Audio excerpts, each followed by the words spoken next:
Paul Tabé. Ce livre s'intitule « Dévoilement ». Simplement un petit mot sur l'illustration du livre. On voit un bateau en perdition dans ce jour de grand vent.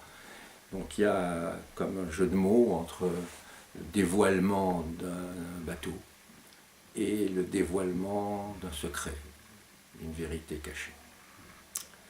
Voilà.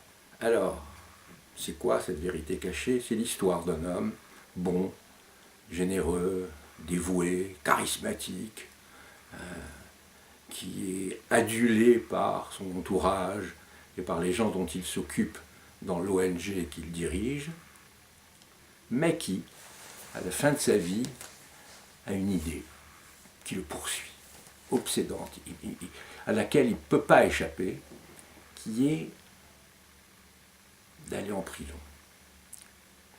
Pourquoi? Pour au moins deux raisons. La première, c'est que, comme chez Camus ou chez Dostoïevski, il pense qu'il doit payer pour des forfaits qu'il a commis, mais que nul ne sait. Nul ne sait. La façade était parfaitement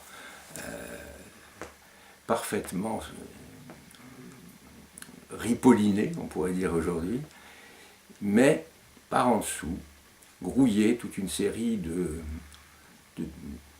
d'actes dans une deuxième vie, dans une vie cachée, et qui sont plutôt répréhensibles. Mais ayant ce poids sur la conscience, il sait qu'il peut mourir sans que personne ne le sache, et mourir en héros, grand homme, mais non, il veut se mettre en règle. Les Italiens disent « mettere le carte in regole », c'est-à-dire mettre ses papiers en règle. Mais il a une deuxième raison qui est peut-être plus intéressante et plus originale, parce qu'encore une fois, le rachat, la conscience, sont des thèmes qui ont été traités dans toutes les littératures. Il a une autre raison. Il a promis à son éditeur un dernier livre, car il est également écrivain, romancier. Il a signé un contrat, il doit ce livre à cet éditeur, surtout que l'éditeur compte beaucoup sur ce dernier roman.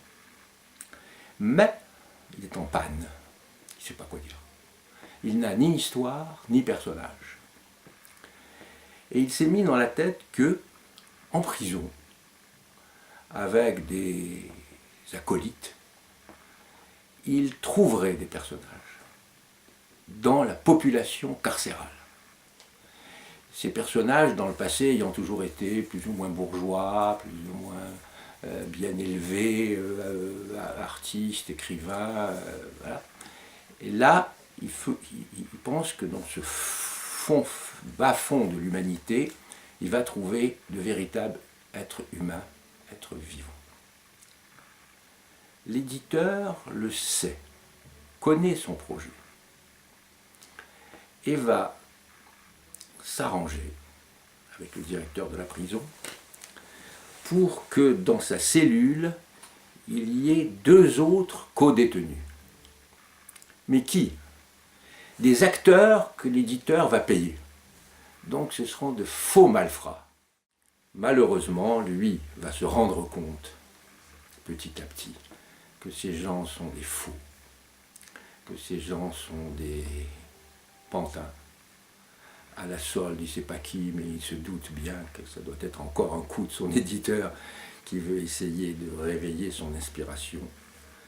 Et ça finira mal. Voilà, alors il sera déçu, le livre ne s'écrira pas, et tout au long de sa vie, il a, y compris à la fin, là, dans cette dernière phase de sa vie dont je vous parle,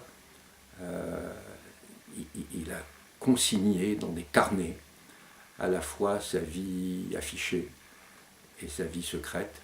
Il a dit quels étaient les méfaits qu'il avait commis, il a raconté tout cela, et comme j'étais très proche de cet homme,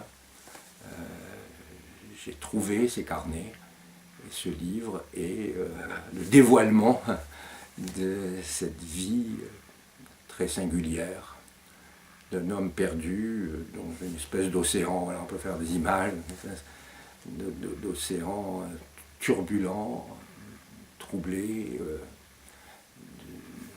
nécessité toujours de jouer la comédie, de faire semblant.